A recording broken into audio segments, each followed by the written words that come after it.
Je publie cette vidéo et je démarre cette séquence avec nos invités par une petite introduction pour dire ce que beaucoup parmi nous pensons, le rappeler, en tout cas ça sera notre postulat de départ. Nous sommes arrivés à saturation de diagnostics. Nous n'avons plus besoin de pronostics, nous n'avions plus besoin de prospectives politiques, nous n'avons plus besoin d'analyse. Évidemment, c'est toujours bien l'analyse, mais ce n'est plus la priorité. Nous avons besoin d'action. Alors évidemment, c'est toujours très prétentieux de parler d'action parce que déjà, qui je suis, moi, personne, un simple citoyen en colère. Mais pour agir, encore faut-il comprendre que notre colère est légitime, c'est là que le diagnostic a joué son rôle. Mais pas simplement pour décrire la situation de la politique en France ou de la géopolitique mondiale, ou des plans de ceux qui se considèrent comme nos maîtres. Non, pour comprendre aussi comment nous sommes manipulés, comment nos émotions sont manipulées au travers de l'ingénierie sociale. Et de là va pouvoir, selon moi, découler un mode d'action. Parce que la première des ripostes que nous devons organiser, c'est celle qui consiste à peut-être pas complètement annuler les manipulations, mais au moins les atténuer. Parce que si l'on parvient à échelle individuelle à les surmonter, ça ne veut pas pour autant dire qu'on va réussir à apporter une forme de lucidité à tous les gens qu'on va croiser dans notre vie, et peut-être même pas à notre propre famille ou à nos amis. Alors, je voudrais que vous preniez un petit moment d'ailleurs pour réfléchir à la société dans laquelle nous vivons. Prenez ce petit moment, à la manière dont nos émotions sont manipulées, exploitées et retournées contre nous. Aujourd'hui, la colère semble être un carburant d'ailleurs, quand on y réfléchit comme à une source d'énergie. Mais est-ce vraiment un moteur de changement suffisant ou un piège soigneusement orchestré par les spin doctors, les ingénieurs sociaux, par les manipulateurs, par ceux qui orchestrent les opérations psychologiques? La question mérite en tout cas d'être posée parce que là où l'on trouve de façon omniprésente énormément de tensions, notamment dans les réseaux sociaux, on se demande où est le curseur de la légitimité de notre colère. Doit-on maîtriser ses émotions? Doit-on les canaliser? Doit-on au contraire les laisser exulter pour ne pas que la frustration nous étouffe? Question que je laisse aux psychologues, aux thérapeutes qui devront peut-être en accompagner certains parmi nous, parce que l'exaspération est à son comble. Et que ce n'est pas mal, ce n'est pas être faible, fragile, que d'avouer sa vulnérabilité en la matière. Les plateformes deviennent des arènes où nos émotions sont souvent déformées, caricaturées, manipulées, pour nous pousser à réagir de manière impulsive. C'est peut-être ça d'ailleurs le sujet. Est-ce que ce n'est pas ça l'objectif? Nous faire réagir de manière pulsionnelle pour pouvoir ensuite retourner ces élans contre nous. Une ingénierie qui viserait à fragmenter, désorienter, épuiser notre psyché, épuiserait dans le même temps notre vigilance. Tous les sujets qui nous occupent, tous les sujets qui font conflit, casus belli, nous détournent peut-être de sujets beaucoup plus importants. L'utilisation, en tout cas, l'utilisation perverse des émotions, c'est le sujet. Il faut comprendre qu'il y a une forme d'instrumentalisation de nos émotions qui ne repose d'ailleurs pas uniquement sur des principes hasardeux ou des techniques d'exploration, par le test, l'expérience, etc. Non, il s'agit non pas de tests, mais de procédés subtils, de procédés qui ont été inventés, dont nous parlons beaucoup dans le cadre de nos vidéos, des procédés particulièrement pervers. Prenez par exemple, alors, très bon exemple, celui de la sexualisation précoce des enfants. Ce phénomène est appuyé par des doctrines internationales comme celle portée par l'OMS et suscite de vives réactions. Et pas d'autre choix que de réagir, en tout cas en ce qui... Moi je fais partie de ceux qui estiment que la réaction est plus que légitime, et les parents naturellement inquiets, dont je fais partie donc, inquiets pour leurs enfants, se retrouvent coincés dans une sorte de spirale d'anxiété qui semble en effet orchestrée, parce qu'elle nous occupe. La réaction à ces attaques contre l'enfance est selon moi anticipée et souvent exploitée par ceux qui les provoquent. Parce qu'elles vont consister à dire « Regardez, hein. C'est le petit jeu pervers qui consiste, de la part de ceux qui manipulent, à dire, à reprocher à leurs victimes de s'énerver. Ce qui va avoir pour effet d'exacerber ainsi leur confusion et de les pousser à l'erreur. Hein, vous connaissez la fameuse phrase qui dit ce n'est pas que vous dérapiez, c'est qu'ils sont la plaque de verglas. La colère des parents, légitime à bien des égards, est alors retournée contre eux et permet de les dépeindre comme des individus émotionnellement fragiles, irrationnels et au passage évidemment comme au mieux, hein, des conservateurs un petit peu bigots, et au pire, comme des fachos hors de tout contrôle. Et tout ça fabrique ce que l'on appelle le tapis de bombe psychique. La sexualisation des enfants n'en étant qu'un parmi d'autres. Épuisement de la psyché, fragmentation sociale. C'est très conflictuel, c'est un sujet bien choisi, hein, pour qu'on puisse en débattre à l'infini. D'ailleurs, cette notion de tapis de bombe psychique est très intéressante, parce qu'à force de bombardements incessants, hein, sur des sujets en l'occurrence, alors qui ne sont pas superficiels, mais qui en quelque sorte, du point de vue de la caste, restent à la superficie, si vous voulez, des vrais problèmes. Je sais que j'ai l'air de me contredire, mais vous voyez la différence. Les sujets ne sont pas superficiels en soi.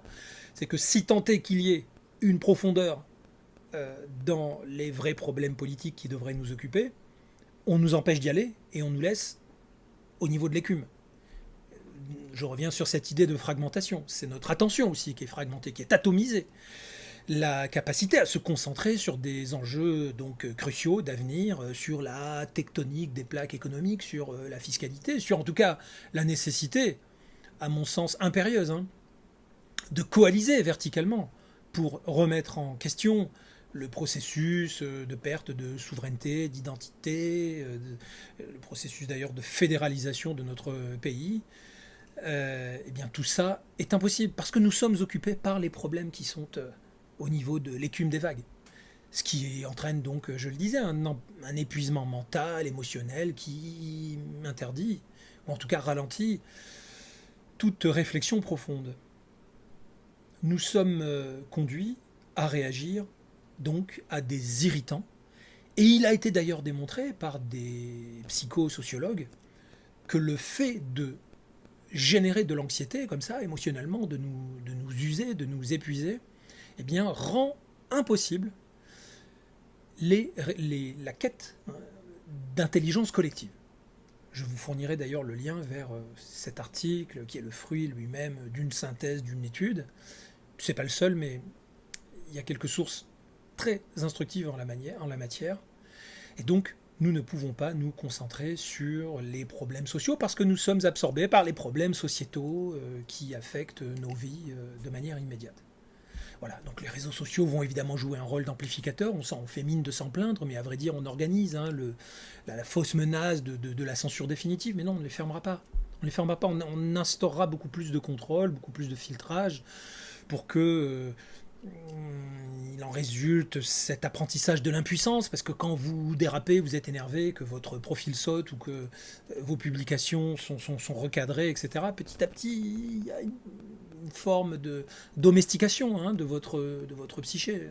Ça se passe au niveau du subconscient, par la répétition. Hein. D'ailleurs, ça a aussi été étudié. C'est une sorte de biais cognitif qui est forgé par l'ingénierie sociale et qu'on appelle la résignation acquise. La résignation acquise. Voilà.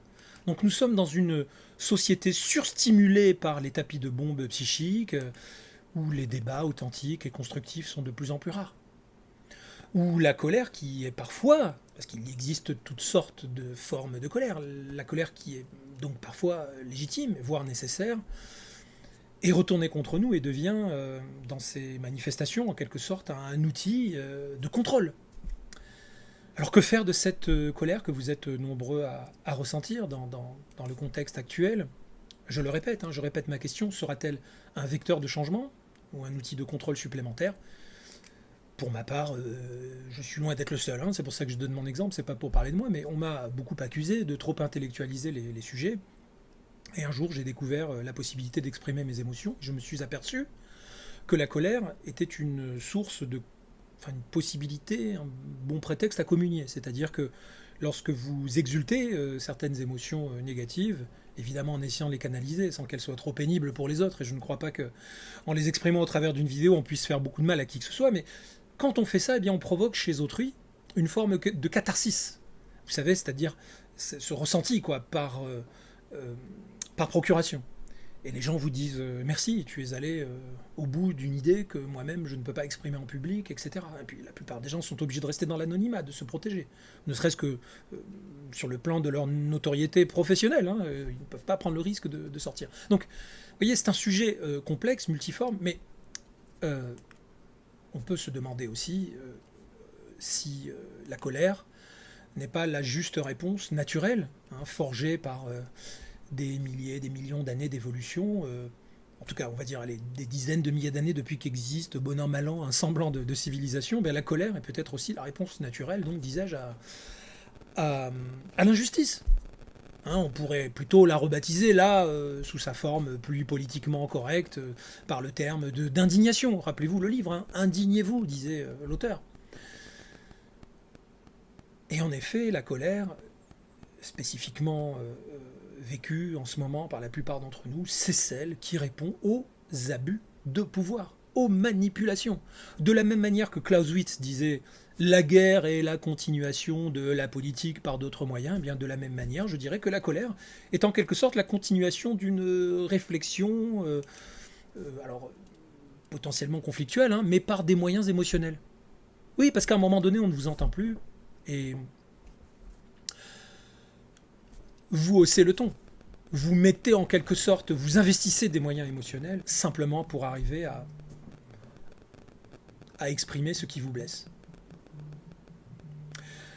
Eh bien, c'est de cela dont il va être question ce soir. Sommes-nous capables de canaliser nos émotions et de refaire intelligence collective et de nous orienter vers l'action? C'est la question que je vais poser à nos invités. Voilà. Voilà. Bonsoir à tous, nous sommes sur les ultimes réglages en ce moment même. Alors, ok, pas de chichi ce soir, on est dans l'action, évidemment dans le projet de l'action, on n'est pas dans l'action, non, il ne faut pas non plus que ça nous monte à la tête, on n'est pas tout à fait dans l'action.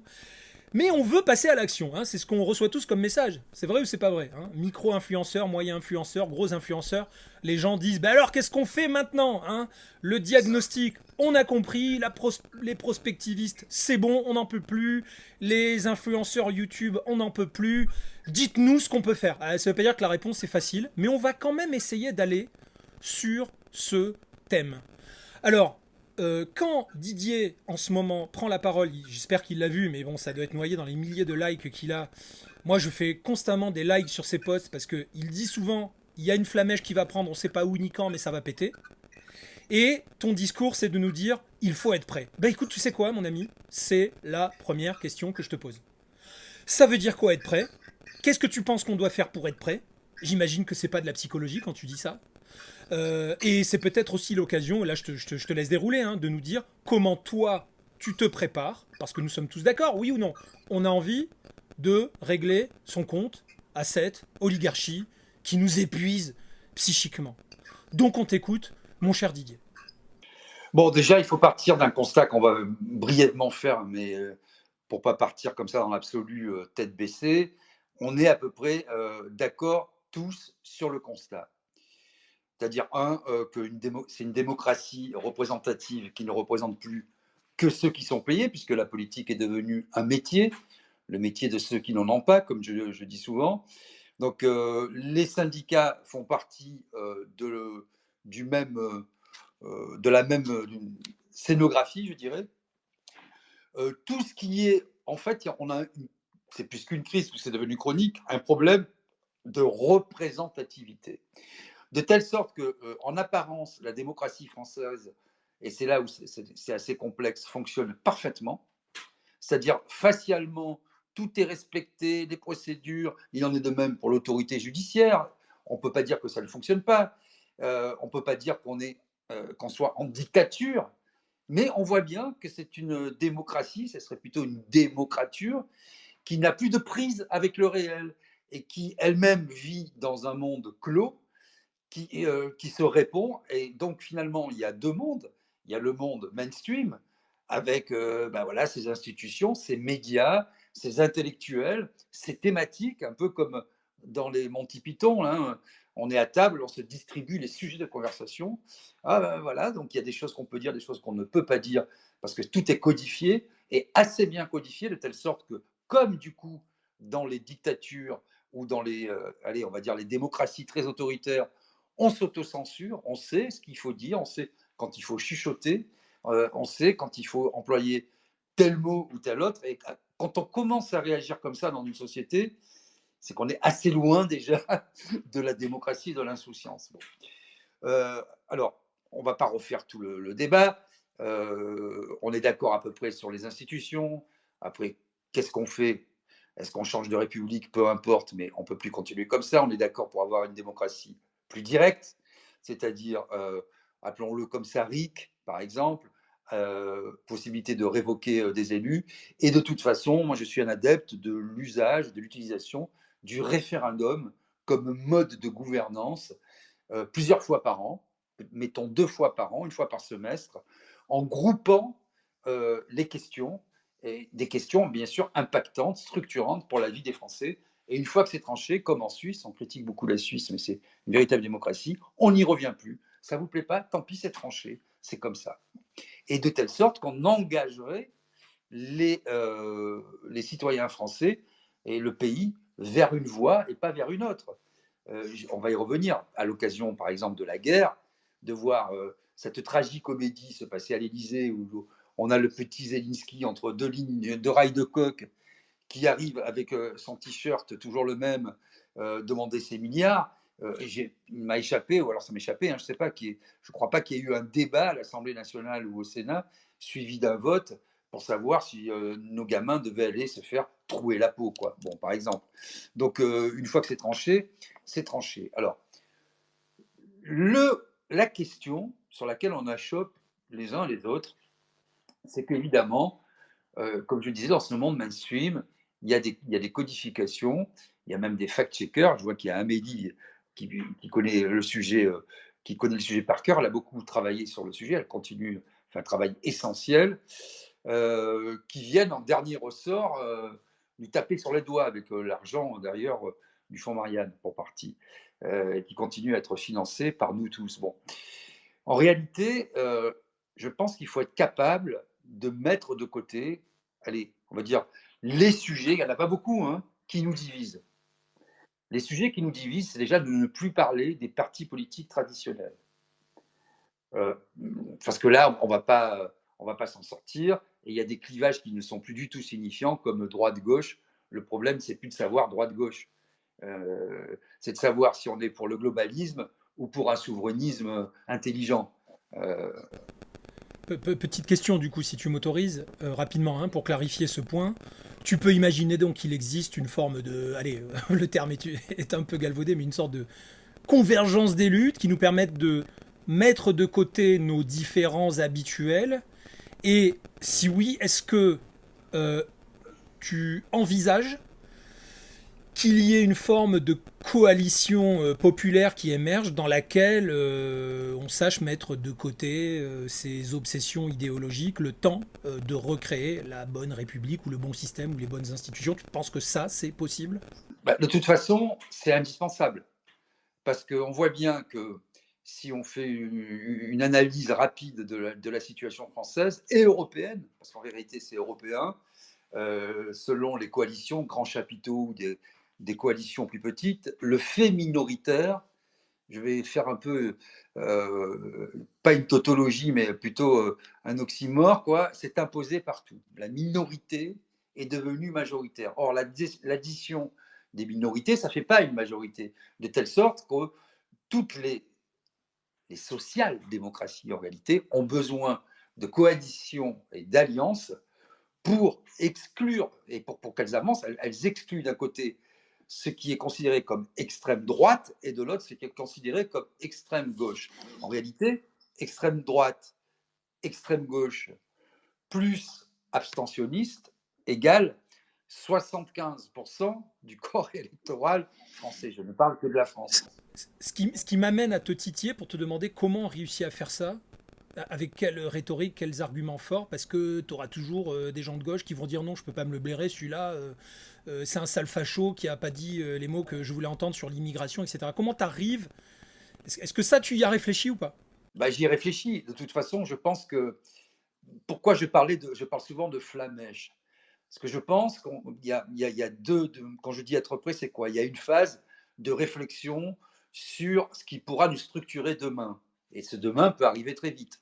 C'est un mode d'organisation de vie en société, mettons. Comment on vit ensemble si on n'est pas d'accord et comment on tranche nos différends. La démocratie, c'est rien d'autre, hein. C'est pas on s'aime tous, c'est comment on tranche nos différends. Et quand on parle, parce que comme on mélange tout aujourd'hui, comme tu le disais toi-même, tout est galvaudé, les mots, encore un siècle de journalisme et tous les mots purons, disait Nietzsche, et là, ça schlingue pas mal, si tu veux. Donc, Sachant qu'il a dit ça en 1881, il s'est pas trompé, c'est pile poil un siècle plus tard. voilà. En 88, il est devenu fou, complètement. Donc, il ne reste plus beaucoup de temps. Non, mais blague à part, en vérité, l'état de droit, c'est ça. Ensuite, c'est une fois qu'on a décidé de vivre ensemble, l'état de droit, c'est édicter des règles suffisantes pour ne pas que l'arbitraire puisse s'imposer à nous tous.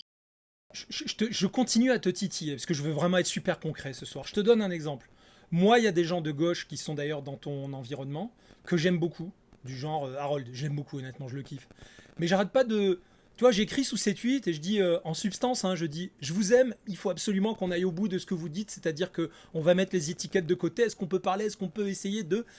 Et il n'y a qu'avec toi que j'arrive, Didier. D'ailleurs, je pense que tu fais partie des personnes qui peuvent jouer un rôle fondamental pour, voilà, pour changer ça. Mais comment je peux faire? Je veux dire, tu disais les mots puent. Bon, bah, pour certains, les idéologies puent. Il y a des gens de gauche qui estiment que vraiment, je ne suis qu'un sale facho. Évidemment, moi, ça me révulse, évidemment. Mais enfin, là, je ne veux même pas faire ma pleureuse sur ces sujets-là. Ce que j'essaye de dire, c'est comment, à un moment donné, concrètement, on peut faire en sorte que des gens de gauche, sans aimer des gens de droite, sans forcément se faire une petite tape sur l'épaule, sans forcément se déclarer, de faire de grandes déclarations d'amitié.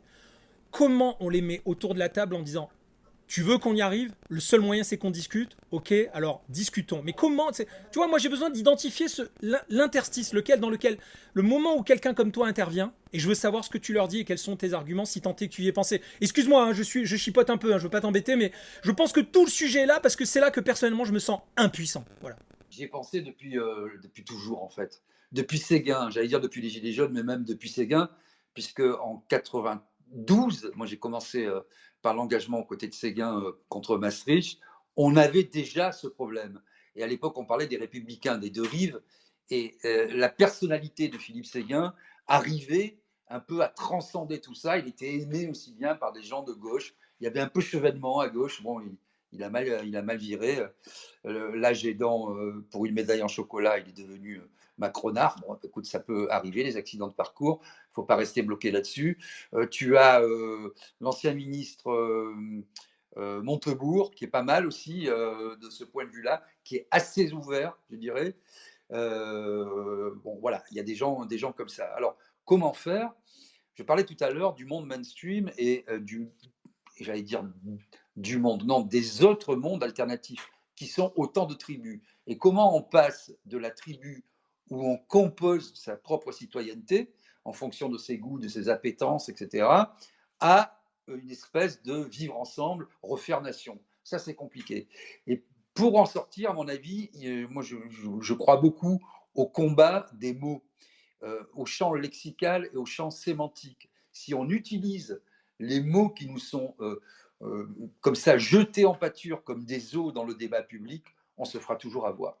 Et donc, il faut se réapproprier le langage et ne parler que des thématiques de ce qui impacte la vie. Alors là, on parle des institutions, essentiellement ce soir, de la vie des gens. On se fout bien de savoir si on est islamo-gauchiste, d'extrême droite, comme disait mon perroquet, ou d'extrême islamo-gauchiste ou facho. Ça, en fait, ce sont autant de coups de tampon qu'on appose sur le front pour te vacciner à base d'infamie. Et donc ça, il faut refuser. Donc il ne faut pas utiliser. Et il faut être suffisamment intelligent et un peu fin pour mettre de côté les questions qui vont nous cliver. Et moi, j'en vois deux. malheureusement, le temps n'est pas encore arrivé, mais j'y reviendrai, parce que je pense qu'on parlait de flamèche, c'est comme ça que ça arrivera. Il y a les questions migratoires et les questions d'identité nationale. Hein, de qu'est-ce que c'est qu'être français aujourd'hui. Bon, moi, j'ai des idées très claires sur le sujet. Je ne dis pas que c'est tant un problème d'immigration qu'un problème d'identité. Je m'explique. En réalité, on en est peut-être à la 4e génération. C'est pas peut-être, on est à la 4e génération d'immigrés essentiellement d'Afrique du Nord. L'Afrique noire, c'est arrivé après. Et bon, le problème, quand on parle des OQTF, de l'immigration illégale, je sais que c'est vendeur, je sais que c'est à la mode, c'est pas ça le problème. Le problème, il est bien plus grave à mon sens. C'est comment, alors qu'on en est à la 3e et à la 4e génération, des gens nés en France, de parents français, de grands-parents même français aujourd'hui, qui n'ont jamais connu que la France, qui n'ont jamais connu le bled, pour le dire de façon vulgaire. Comment se fait-il qu'ils ne se sentent pas appartenir à la communauté nationale? Ça veut dire que nous-mêmes, nous avons, et là-dessus, j'étais pas beaucoup d'accord avec Zemmour sur plein de sujets, mais là-dessus, je lui reconnais qu'il s'avait fait couler beaucoup d'encre. Il avait dit les islamistes ont un projet. Oui, les islamistes, et moi je le combats de toutes mes forces et de toute mon âme, et je le ferai jusqu'à la fin de mes jours, ils ont un projet. Et ce projet, c'est Allah, et c'est le califat, etc. Nous, quel est notre projet, à part le consumérisme? Je le dis en termes un peu forts. Donc, il nous faut un projet de société. Et pour faire un projet de société, il faut arrêter de parler de ce qui nous divise, mais sans doute de ce qui nous fait sens et qui est infiniment supérieur. Parce que je pense qu'en réalité, et on l'a vu avec les Gilets jaunes, moi j'ai fait tous les actes, le premier jour les gens s'engueulaient, puis au bout d'une heure en réalité, les gens ont compris qu'ils avaient la même vie, les, les, les mêmes angoisses, etc. Et tout le monde faisait ami-ami. Et en réalité, il y a 90% de la population. Alors, admettons que ce message fonctionne, comment on fait pour l'amplifier? Comment on fait pour l'amplifier, le diffuser, le propager, le viraliser Qu'est-ce qu'on fait? On se prend tous la main, nous les influenceurs, on établit des méthodes de riposte, d'ingénierie sociale vertueuses. Qu'est-ce qui fait qu'on a une chance d'être bon dans ce domaine-là? Qu'est-ce qui fait qu'on a une chance d'y arriver? Écoute, hein, moi j'essaie de le faire tous les jours en participant à des médias qui ne seraient pas dans la vulgate traditionnelle ou dans l'esprit des gens, ma famille d'accueil, ma famille naturelle, etc. Il y a des médias avec qui ça marche. Il y en a qui sont très cons et qui me disent ou qui me font savoir, généralement ils ne sont pas très courageux, que je ne serai pas assez de droite pour eux. Hein, parce que je ne dis pas à mort les Arabes toute la journée. Quoi. Ou d'autres me font comprendre que je ne suis pas chimiquement pur de gauche. Bah, ça, c'est pas grave. Je veux dire, ceux qui réagissent comme ça s'auto-éliminent. Ça veut dire que ce ne sont pas des médias, ça veut dire que ce sont des petites castes, des petites arrière-cours de particules, de petits partis politiques en décomposition profonde, et finalement, ils disparaissent d'eux-mêmes, ces gens-là. Donc moi, je pense que oui, essentiellement, quand on a un peu d'influence, quand on a des followers, comme on dit, quand on a une voix qui porte un peu dans la société, il ne faut pas avoir peur. Ouais, mais objectivement, ça suffira pas. Qu'est-ce qui fait que demain, on va avoir 150 Didier Maisto qui totalisent ensemble 20 millions de followers. Et puis bon, certainement pas que sur X, hein, puisque X n'est qu'un petit extract insignifiant de la société française. En même temps, tu me diras, il y a ceux qui vont boiter, comme on dit, qui n'ont pas peur de mettre d'accrocher des prospectus, etc. Parce que c'est vrai qu'il y a les gens les plus éveillés hein, en politique. Bon, peut-être que ils ont tous eux-mêmes un potentiel de. Mais enfin voilà, mon point c'est de dire comment. Parce que, ok, attends, je précise mieux ma question. Avec quel plan? Voilà. Comment tu les stimules intellectuellement de telle sorte qu'ils te disent mais putain, mais bon sang, mais bien sûr, je te suis, l'idée est géniale, j'y vais. Je pense qu'il y a deux courbes qui vont un jour se rejoindre pour essayer de le matérialiser. Hein. Donc il y a la courbe du rationnel, 1 plus 1 égale 2, de l'influence, de la diffusion des messages, du champ sémantique, du champ lexical, de la culture, du boitage, de tout ce on peut construire ensemble si on partage les mêmes idées et d'essayer de les propager. Ça va bien dans un monde qui est à peu près un monde en paix, où tout fonctionne, où les gens sont audibles. On ne peut pas faire l'économie de ça. C'est la base, c'est le socle, pour montrer qu'il y a des gens structurés, qui ne sont pas des complotistes débiles. C'est la faute à ci, c'est la faute à ça. Ce que tu es en train de nous dire, c'est que donc, il y a bien des gens qui sont un minimum sachants et qui connaissent un peu l'écosystème politique français et qui vont être rassurants de par la rationalité de leur pensée et capables d'écrire un plan quand même. C'est un peu ça que tu nous dis quand même, qui découle en tout cas de... C'est indispensable. D'accord, voilà. Donc, alors, est-ce que toi, tu as commencé à écrire un plan comme ça? Est-ce que tu es avec des gens qui commencent à écrire ça, qui se disent, voilà, si à un moment donné on prend le pouvoir, il faut bien qu'on ait une constitution d'urgence, hein, je dis une bêtise, ou un programme. Je vais y venir. Ah, Tout ok, à ça fait. marche.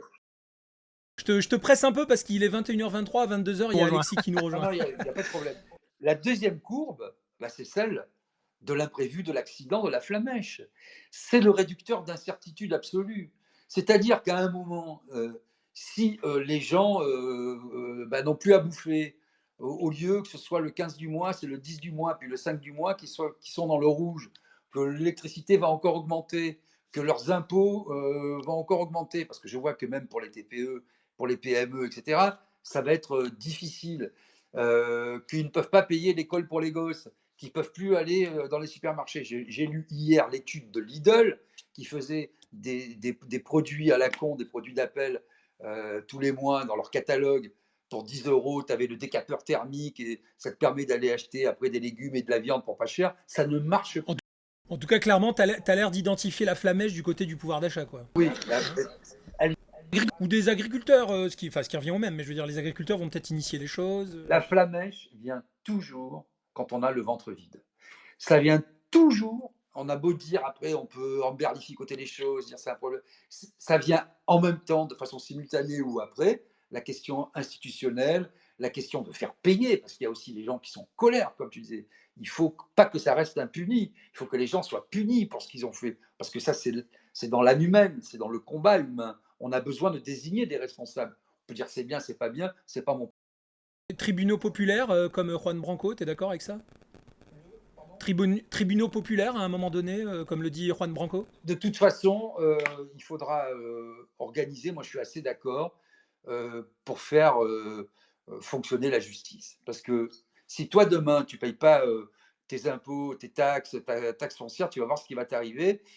Quand tu vois qu'il y a des milliards qui ont été dissimulés, qui sont passés à la trappe, 100 milliards passés à la trappe dans un budget, et que le type vient pérorer l'ex-ministre des Affaires de l'économie et des finances vient pérorer après avoir fait un trou qui n'est pas un renflement pour le coup, c'est insupportable. Donc oui, effectivement, il faudra faire passer la justice. Donc, la flamèche a lieu.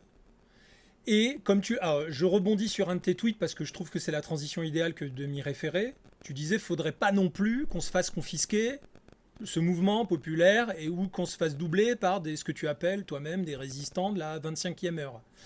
Donc comment on fait pour être prêt et pas se faire enfler? Après j'ai quand même d'autres questions sur le processus parce que quand même, je veux dire, il va falloir qu'on revienne sur le comment. Mais là, je veux te relancer là-dessus parce que tu en parles beaucoup. Pour moi, c'est très Ouais. simple. Dans ces moments un peu radicaux, il faut exclure tous les gens qui sont en poste, qui ont des responsabilités dans les partis politiques et dans les syndicats. C'est très simple. Hein. Tu es élu, tu es député, tu es sénateur, tu es responsable syndical, c'est dehors. Parce que je ne vais pas faire avec toi ce que tu nous as. Depuis 40 ans, on est dans la faillite.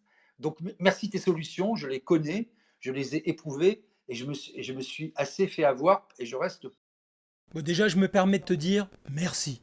Merci, qu'on soit de droite ou de gauche, tout le monde a envie de dire, tous les relous qui étaient là sont complices. Voilà. Et moi, je mets bien sûr au premier chef tous les gens de la social-démocratie, c'est-à-dire en fait la gauche-droite, la droite-gauche. Hein. Allez, partons de LR jusqu'au au PS, hein. Tous ceux qui se sont autoproclamés parti de gouvernement, en fait, qui sont d'accord sur tout, hein, depuis la grande scission du RPR et de l'UDF d'un côté, et du PS et du PCF de l'autre. Globalement, c'est la social-démocratie qui a gagné, social-démocratie libérale, aujourd'hui néolibérale, européiste et technocratique, on va dire ça comme ça. où toute souveraineté a disparu, ces gens-là dehors. Mais j'étends le spectre beaucoup plus loin, moi. Je le fais partir de l'extrême droite, j'y inclus toute l'extrême droite, y compris celle qui n'a jamais gouverné nationalement, parce qu'on va y venir. Bah, en tant que mec originalement de droite, je te confirme que je suis d'accord, hein. Je veux dire, moi, même les gens de mon camp, j'estime qu'il y a trop de sujets importants sur lesquels ils n'ont pas du tout été en mesure de mettre leurs couilles sur la table. Donc moi non plus, j'en veux pas. Je suis très content que qu'on soit d'accord que toi, les gens de gauche qui avaient qui pouvaient exprimer une forme d'indignation dans certains moments clés sur des sujets énormes, et ils n'ont pas contré les sophismes que l'on nous inflige au quotidien. Merci, je ferme ma parenthèse. Et de l'autre côté, je vais jusqu'à la gauche radicale, qui, quand elle avait l'opportunité de faire quelque chose, n'a rien fait. Je prends deux exemples très, très courts.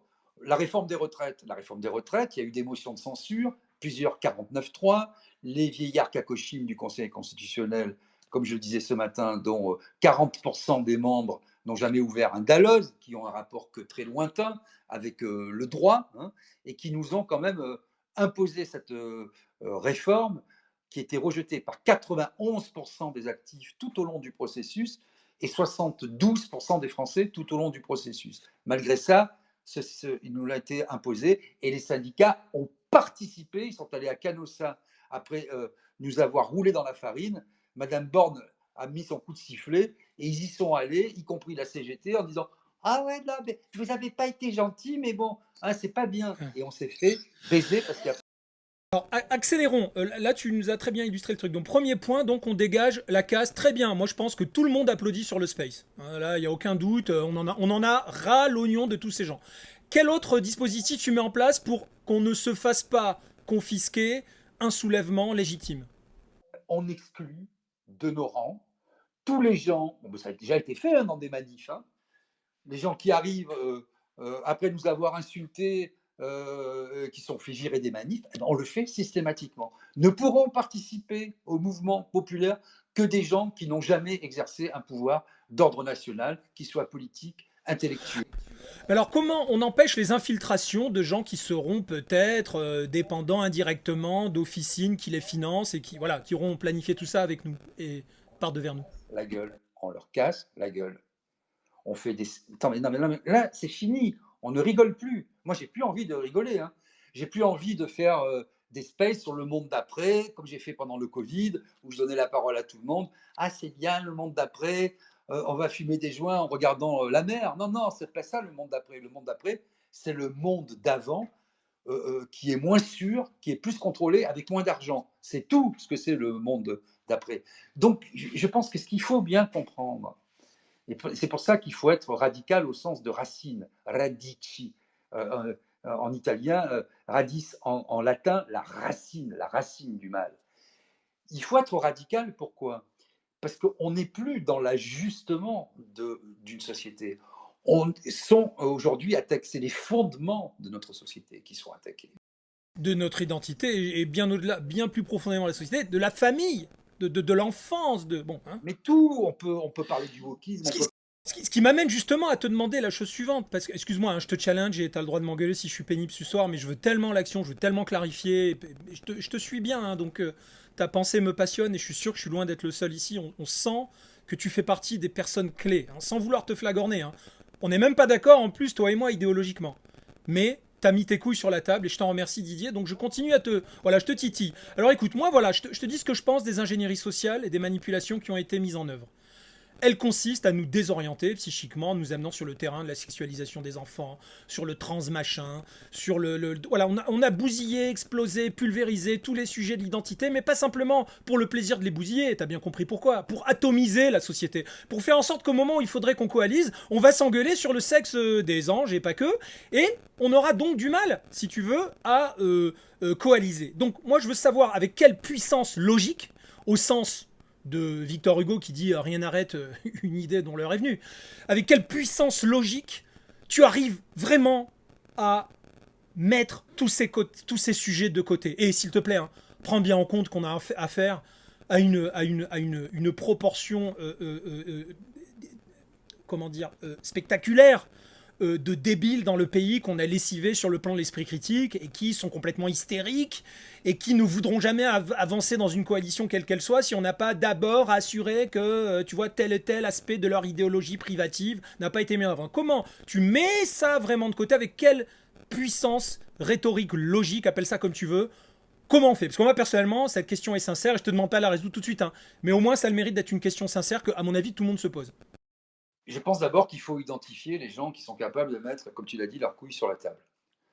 Dans ce space, je vois un certain nombre de personnes que je connais, pas forcément personnellement, mais je lis leurs tweets, je lis leurs interventions. Il y en a que je connais personnellement. Ce sont des gens engagés dans la société qui n'ont pas peur de leur ombre, qui n'ont pas peur de se mettre en péril personnellement, socialement et professionnellement pour faire avancer des idées plus grandes qu'elles-mêmes. Donc ça, Tu as eu un contrôle fiscal, toi, ou pas? j'ai eu Pas tout. du tout. On m'a Pas du tout, moi je l'ai eu aussi, hein. C'est vraiment... Non, mais ce qui est dingue, c'est qu'ils sont tellement organisés que partout où il y a un début de commencement de flamèche, même à échelle individuelle et localiste, putain, ils te loupent pas, hein. Mais enfin bon, je ferme la parenthèse. On m'a fait des procès, j'en ai perdu un, j'ai pas fait appel, c'est la première fois que je fais pas appel, j'ai gagné tous mes procès pour un tweet, pour un ordre professionnel et j'ai perdu, j'ai dû entre l'avocat et ce que je dois rembourser, j'en ai pour 10 000 € pour un tweet. Bon, donc on m'a tout fait, on m'a diffamé, on m'a traîné dans la boue, on m'a fait tous les contrôles possibles. Donc c'était juste pour m'assurer qu'on parlait bien de la même chose, parce Convoqué à la que gendarmerie l'émasculation sociale va être mon sujet suivant d'ailleurs, tu vas voir. voilà. Donc pour l'instant, je suis encore vivant et tant que je suis vivant, je parlerai. Bon. Donc ça, c'est le premier point. Le deuxième, je pense que comme on le disait tout à l'heure, c'est le tsunami qui arrive, qui va de toute façon balayer tout le reste. Et d'une certaine manière, on l'a vu quand on était plus jeune aussi, qu'est-ce qui se passe quand des tyrans sont renversés? La première chose que font les insurgés, ils prennent la télé, les médias, ils disent ici on parle au peuple et puis ça se passe comme ça. Donc il faudra faire des choses. On n'a pas idée en réalité de ce qui est en train de nous tomber dessus et ça ne va pas se régler quand je vois les gens, moi je le fais aussi pour faire plaisir, l'ARCOM, etc. Moi, l'ARCOM, il y a 12 ans que je suis c'était le CSA, en procès avec eux et avec l'État. C'est un bout d'État. Bien sûr, aujourd'hui, ça a une personnalité juridique parce que c'est une autorité administrative indépendante, comme les démocraties populaires. Ils sont très démocratiques et très populaires. Bon, Bon, reviens sur le sujet, mais enfin, si tu tenais à faire la parenthèse, moi je vais te dire, hein, si t'es pas ministre dans un nouveau gouvernement, je te mets président de l'ARCOM, comme ça, déjà là on a un problème qui est réglé, je pense que tout le monde, je dis ça pas seulement pour me marrer, tout le monde sera d'accord avec ça sur le space. Non mais revenons concrètement à comment on bosse ensemble. Pense à Étienne Chouard, puisque tu organisais toi-même les jeudis Chouard. Sans parler de lui, d'accord? Sans parler de lui. Attends, écoute-moi, sans parler de lui, d'accord? Mais le sujet c'est, il faudra bien faire des constituantes. Comment tu penses vraiment que les gens vont pouvoir bosser ensemble, et si oui, comment? je pense que ce qui va être essentiel, c'est les thématiques qui seront choisies. C'est pas la peine d'aller dans tous les détails, etc. Je pense qu'il faut trouver, on les a en tête d'ailleurs. Moi, je le fais régulièrement sur les réseaux, tu le vois. Je dis voilà, aujourd'hui, tiens, voilà, les institutions, c'est ça. Définir une vingtaine de priorités structurantes pour le pays, Ah, sortir de l'Union européenne très vite, parce que de toute façon, ça se fera. Ça se fera d'une manière forcée. Ça arrivera, à mon avis, peut-être par l'Allemagne, d'ailleurs, de façon étonnante, puisqu'on voit que l'Allemagne est complètement plantée, même si elle essaie de faire machine arrière. Son industrie est en train de disparaître, son énergie. attends, continue, fais pas des parenthèses. Là, t'es en train de me faire la constitution d'urgence ou pas? Voilà, Génial. Ah, constitution d'urgence. t'as commencé à l'écrire? On sort de tous les organismes. Didier, vous avez commencé à l'écrire avec tes camarades? Oui, D'accord. et c'est ce qu'on essaie de faire aussi un jeudi sur deux sur QG, avec D'accord. Aude et Harold, pour essayer de recréer un élan collectif, une pensée collective, un élan collectif, une pensée collective, parce que c'est comme ça. Ah, voilà. Et quand il y a des gens qui débarquent sur votre live YouTube et que c'est des mecs de droite qui disent ouais, moi je voudrais parler de la submersion migratoire, vous les écoutez, vous notez? C'est une question sincère, hein, j'ai aucune. Écoute tout le monde. Moi, de toute façon, j'étais un des premiers, ça au moins tu pourras le dire, Oui. y compris de porter le fer à gauche en disant il faut parler d'immigration. Parce que si Ah, tu sais que pour moi, tu es un mec de droite qui s'ignore, mais... Si on ne parle pas d'immigration, si on ne parle pas d'insécurité, si on ne parle pas d'identité nationale, etc., il y aura des gens moins intelligents, moins bien intentionnés, qui le feront à notre place. Merci. Ok, Ça ne ok, m'intéresse super, pas ça me va. Ça me que va. tu t'appelles Baskouniana, je m'appelle Maïs, le français de souche, ça ne m'intéresse pas. On est d'accord, oui. Oui. Bon, en même temps, ça ne veut pas forcément dire grand-chose. C'est plutôt l'adhésion à une identité, à des valeurs, etc. Oui, on va pas s'étaler là-dessus. Mais en tout cas, attends. Parce que là, ce soir, on est sur le concret et l'action, etc. Donc, là, on a une information essentielle qui nous est donnée par Didier. Et je t'inciterai à faire la publicité de tes lives. Hein. Voilà, moi, je les ai pas fréquentés encore.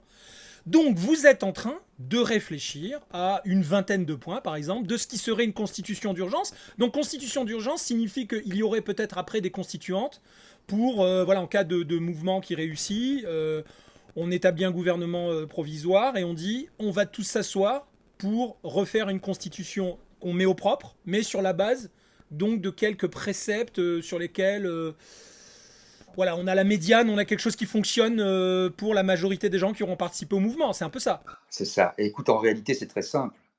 Parce que on est en train de crever de l'inflation de lois, de décrets et de Et de fiscalité, hein. voilà, et trop de...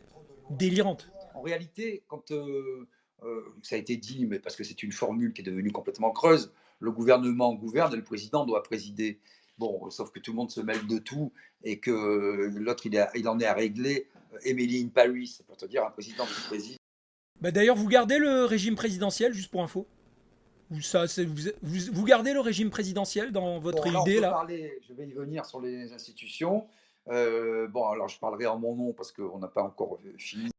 Et puis n'hésite pas à me dire si je pose des questions trop prématurées, hein. C'est pas grave, hein. C'est pas grave. Je vais peut-être un peu vite en besogne, hein. Sur les institutions, moi, alors on peut en parler de façon exhaustive. Je pense qu'il y a différents niveaux on parle toujours du millefeuille administratif, tous les hommes politiques, et en fait, ils en rajoutent, parce que là, on a eu les métropoles. Moi, je connais bien, par exemple, Patrick Ollier, que je ne qualifierai pas pour pas avoir de procès. Il sait ce que je pense de lui, de toute façon. Je l'ai dit dans des bouquins. C'est lui les 10 000 euros.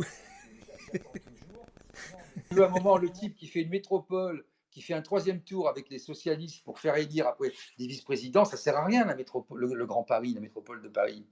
Ça sert que lui, il a 5000 balles de salaire et que tous les vice-présidents qui l'ont aidé à avoir la place à magouiller, à faire le troisième tour, ils ont la moitié, 2500.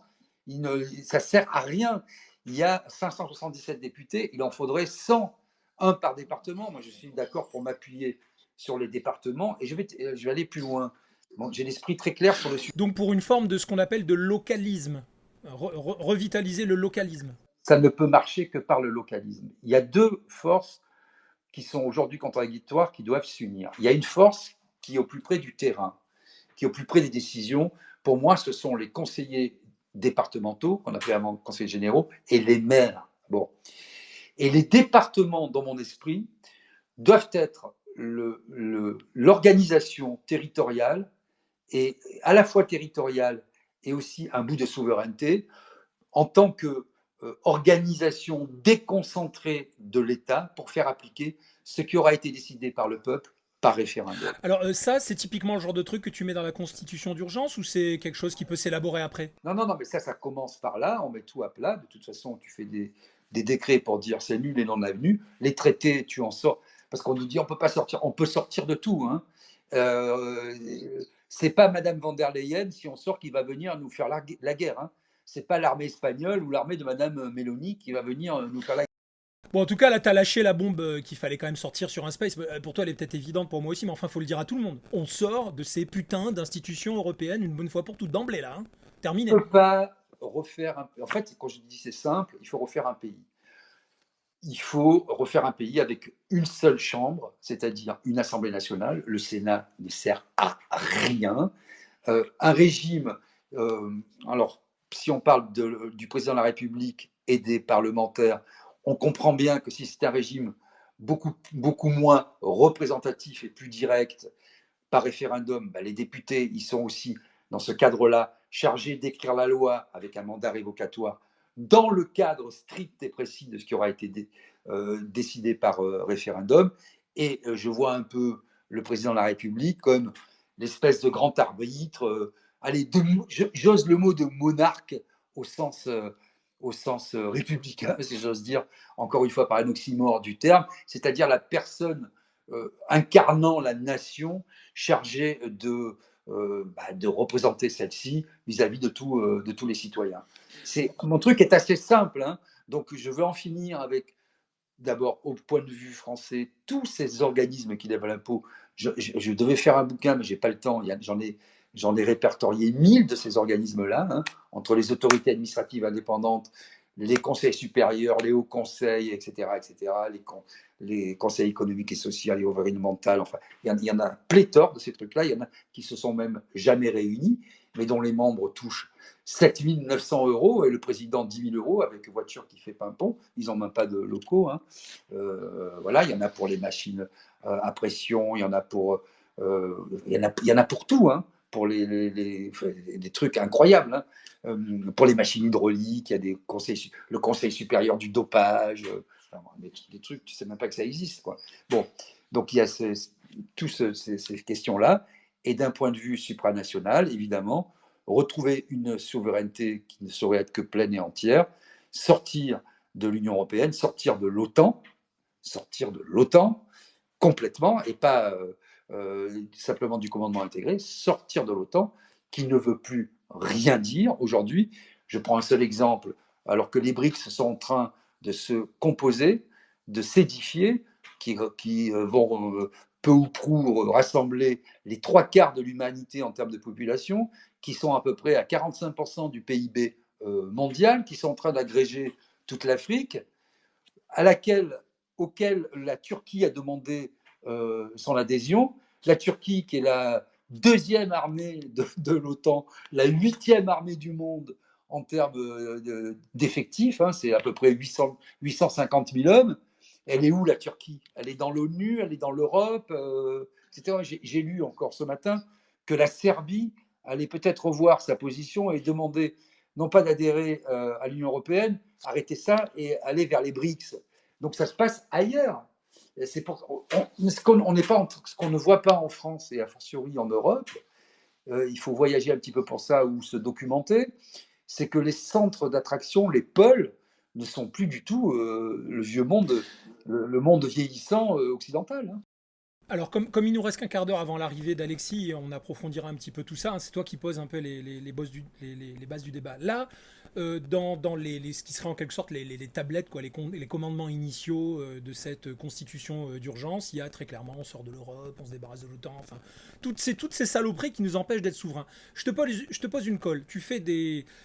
Tu organises, de par le localisme, des rencontres entre citoyens. Et puis là, dans certaines zones qui sont devenues des zones de non-France, tu vas avoir une majorité de barbus, d'islamistes, qui vont dire ah bah tiens, c'est le moment de dire que la charia, c'est un truc important.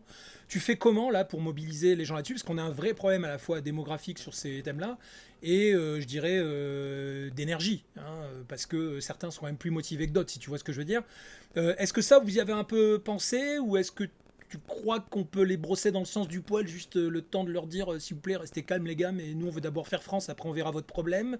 Comment on résout? Parce que si tu veux, depuis qu'on aurait dû s'enlever les doigts du cul, entre-temps la France elle s'est dégradée, elle est fragmentée, elle est atomisée dans tous les sens, et elle est hyper communautarisée. Donc comment on fait émerger un sentiment de transcendance collective quand tout est parti en miettes?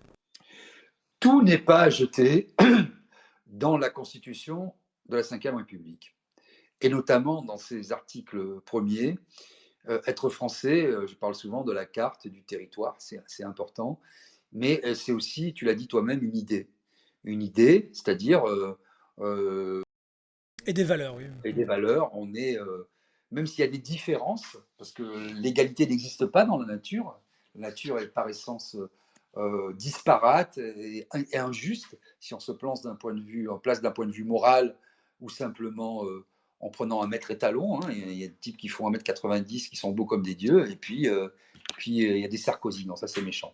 Bon voilà, mettons c'était quoi son petit nom là, des Paul Bismuth, voilà, je cherchais.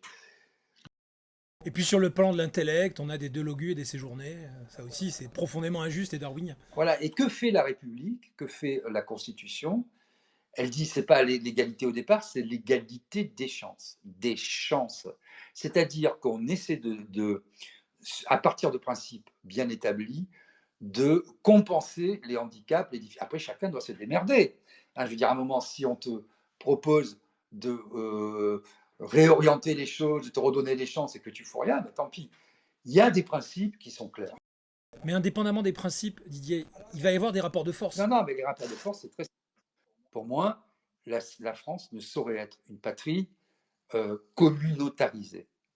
Donc, pour moi, la laïcité, c'est quelque chose d'hyper important. Ce qu'on peut mettre de côté, et parce que c'est ce qu'on met en avant aujourd'hui, on est juif, on est chrétien. Et beaucoup disent, ah non, mais moi, je suis blanc et catholique et je t'emmerde. Oui, mais c'est d'abord, quand tu regardes la démographie, blanc et catholique, ça commence à se discuter. Quand tu vas dans les églises à la campagne, mais à Paris et dans les grandes villes, je demande à tout le monde de faire l'expérience, il n'y a que des noirs dans les églises. Hein. 80%, tu vas dans une église à 14 heures dans le 8e, tu vas voir plus de noirs que de blancs. Je me fais volant, c'est même pas de la provocation, c'est juste de l'observation. Non, mais ça, je suis totalement d'accord avec toi. Moi, tout ce que je te dis, c'est que. Attends, excuse-moi, pour que tu comprennes mieux ma pensée, je n'étais même pas sur le thème racialiste ou race. J'étais pas là-dessus. Je te précise ma question, d'accord? Et je vais dire un truc que j'ai jamais dit à qui que ce soit, si ce n'est peut-être une fois à Amélie sur un des spaces qu'on a fait il y a 4 ans.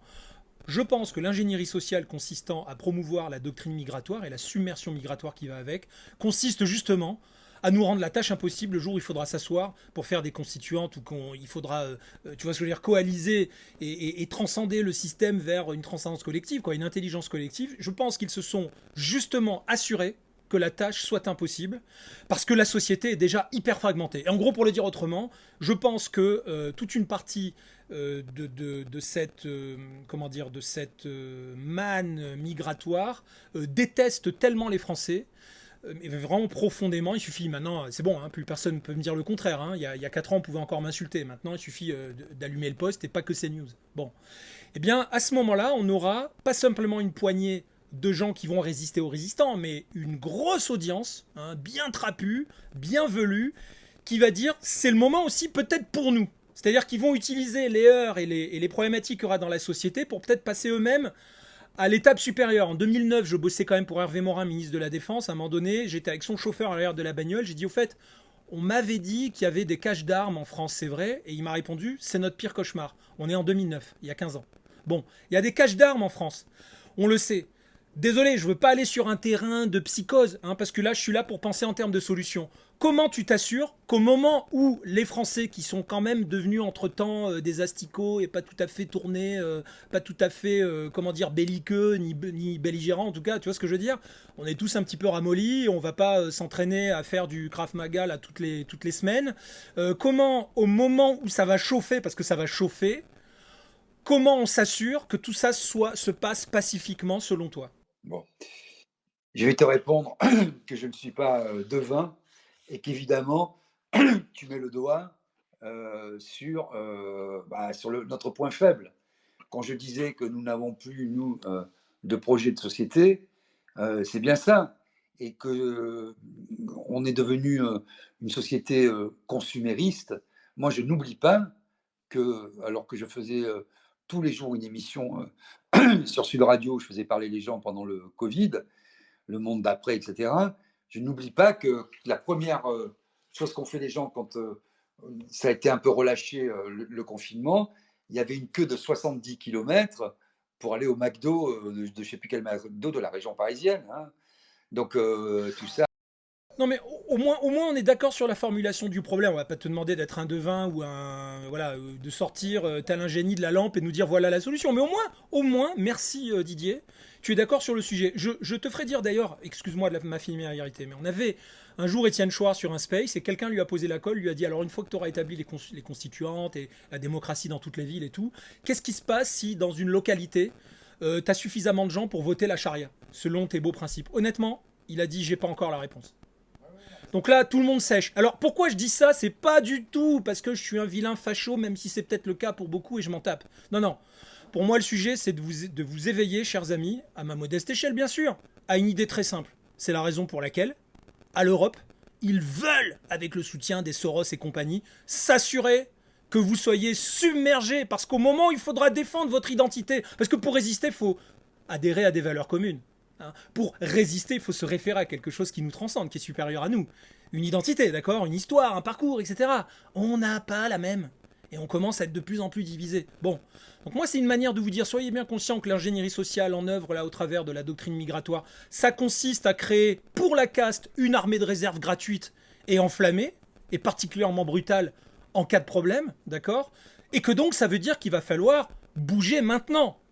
Parce que plus on attend, plus ça s'aggrave. Je mentionne au passage que c'est un peu l'idée de M. Mélenchon. Hein. Mélenchon sait très bien qu'il faut qu'il soit de ce côté du manche quand ça va chauffer. Je le dis, hein, ok, en passant. Parce qu'on l'a pas dit, mais ça va mieux en le disant, faut le rappeler. Donc, tu vois, c'est pour ça que tu es tellement important pour moi, pour nous, Didier. Parce que t'es le mec de la gauche traditionnelle que je respecte et que j'aime, qui est dans la dialectique, qui accepte l'échange. J'espère que tu me vois comme un mec bon, de droite, mais pas parmi les pires méchants. Et je pense que si nous, gauche-droite, si on n'arrive pas à créer une espèce de cohérence quoi, entre nous, on se fera damer le pion par tous ces espèces de proxys interposés qui nous ont été ramenés par les communautés. Et d'ailleurs, je ne parle pas que des barbus, hein. Il y a d'autres communautés, je veux dire, on le sait tous au lendemain, des JO, bon, mais on va pas s'étaler là-dessus. Alors, pardon, on écoute ta réponse, il nous reste grosso modo moins de 10 minutes avant qu'Alexis arrive, et je te propose un truc au moment où Alexis arrive, c'est toi qui lui feras peut-être un petit, si tu es d'accord, une sorte de petit résumé, et puis on relancera le débat avec lui, d'accord? Non, mais c'est vrai que les questions défendues par l'Open Society, par exemple, le projet de société de l'Open Society de Soros, c'est exactement ça. Et on l'a vu aussi, ça a été clairement traversé, les Gilets jaunes, à un moment, par des revendications. Nous, on était là pour le pouvoir d'achat, les institutions. Et on n'était pas du tout dans des questions raciales, ethniques, quoi que ce soit, ni même identitaires, hein, ni même sécuritaires. Mais tu vois bien que quand t'enlèves d'ailleurs ces problématiques, tout est tellement plus facile. Alors voilà. Alors après, voilà, donc c'est plus facile, mais on s'est rendu compte quand même qu'il y avait aussi de l'entrisme et que parfois il y avait des gens qui profitaient de tous ces mouvements populaires pour essayer d'instaurer du communautarisme. Bon, ça c'est très compliqué à lutter. C'est très compliqué de lutter contre ça. Et je pense que la manière d'y arriver, c'est d'être clair nous-mêmes sur le projet de société. Et quand on a un projet de société avec un certain nombre de principes clairs, qu'on a un corpus d'idées et en deçà duquel et au-delà duquel on ne veut pas aller et qu'on ne tolère pas, et qu'on crée, je ne dis pas du rêve, parce que c'est pas du Bah, une aspiration, une ambition commune. une ambition. On est d'accord, c'est pas du rêve, on est Ça va d'accord. lisser beaucoup de choses, parce qu'il y a beaucoup de gens, enfin c'est pas normal, moi je vois des gens, et j'ai grandi dans un quartier populaire dit sensible à Toulon, les gens ils sont pas comme ça, Mais non, et d'ailleurs, excuse-moi Didier, je l'ai pas dit, et pardon à tout le space, mais il faut rappeler qu'il y a quand même une probable majorité de musulmans qui sont patriotes, qui sont avec nous et qui partageront ce projet de société. Hein. Moi, je m'inquiète évidemment des islamistes dangereux. Voilà, ceux-là, d'ailleurs, on a eu beaucoup de camarades musulmans qui venaient sur l'espace et qui nous disaient à quel point ils en avaient peur. Hein. Je suis pas en train d'essentialiser, je le dis parce que il y en a toujours qui vont faire semblant de pas comprendre. Mais alors, justement, il nous reste 5 minutes avant, et on pourra. D'ailleurs, je te propose que ça soit peut-être bien le sujet avec Alexis Poulain. Mon cher Didier, est-ce que tu es d'accord pour que maintenant on essaye, ensemble, même si c'est une ébauche, un draft, comme on dit là entre nous, de le formuler, ce putain de projet de société qui pourrait tous nous mettre d'accord? Qui va le formuler? Qui va le poser à un moment donné? Bon, tu en fais partie. Mais on est d'accord, c'est ça, hein, le sujet. On va pas pouvoir faire comme Martin Luther King et dire I have a dream. Hein, il faut qu'il y ait un plan derrière quand non mais même. moi je pense, comme je te l'ai dit, je pense qu'il faut identifier, on va le faire, hein, de toute façon on est en train de le faire, Génial. il faut identifier des priorités, des thématiques, des grands secteurs. Il y a le secteur d'abord institutionnel, constitutionnel. On a beau dire, parce que souvent on dit non, ça vient après, non, ça vient avant, c'est un préalable. C'est comment nous nous organisons pour vivre ensemble et pour changer de modèle de société. Bon, ça c'est le premier point. Il y a tout ce qui concerne l'économie.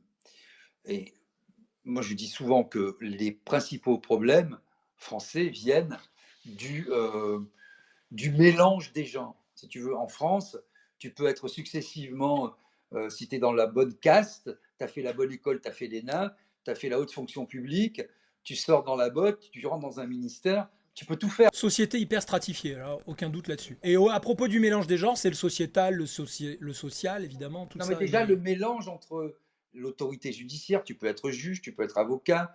Moi, j'ai eu quand je te parlais de cette affaire du CSA, j'ai eu la même personne qui était successivement secrétaire général de France Télévisions, directeur de cabinet du président du CSA, plume d'un président de la République chargé de l'audiovisuel et de distribuer les chaînes. Et ensuite, conseiller d'État. De telle sorte que j'ai eu à 5 postes différents pour m'affronter la même personne. Ça, c'est dramatique, si tu veux. Si tu empêches la possibilité des conflits d'intérêts, tu éradiques 80% de la corruption française. C'est ça le problème.